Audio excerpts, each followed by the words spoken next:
যদি হাঙ্গামা না হয় রান্না করতে হবে।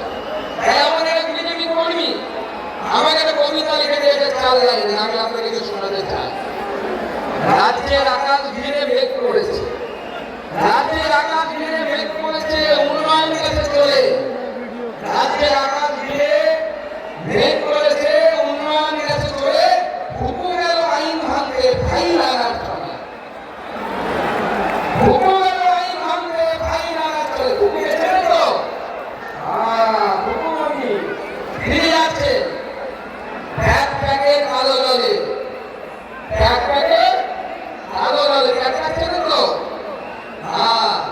এক প্যাকেট কালো জলে হরেক রকম ভুল, এক প্যাকেট কালো জলে হরেক রকম ভুল। জনতা বলছে হুকু এবার হারবে বিলকুল, এবার হারবে বিলকুল, এবার হারবে বিলকুল।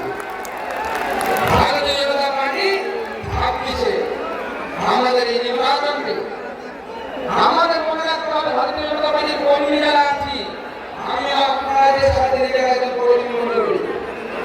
আমাদের এই নির্বাচন করে একজন ব্যক্তিকে মুখ্যমন্ত্রী করার নির্বাচন নয়। এই নির্বাচন মনে রাখবেন আপনার ঘরের নির্বাচন, নির্বাচন এই রবীন্দ্র দাস না হয়ে যায় তাই এই নির্বাচন।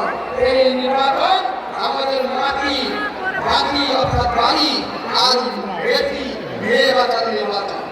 এই নির্বাচন যদি ভারতীয় জনতা পার্টির সরকার তৈরি না হয়, কালকে একটি বেসরকারি চ্যানেলের মেয়ের সাথে, একটি সাংবাদিকের সাথে, মেয়ে সাংবাদিকের সাথে যে ঘটনা ঘটলো, সেই ঘটনা আপনার মেয়ের সাথে ঘটবে। আপনি হাতে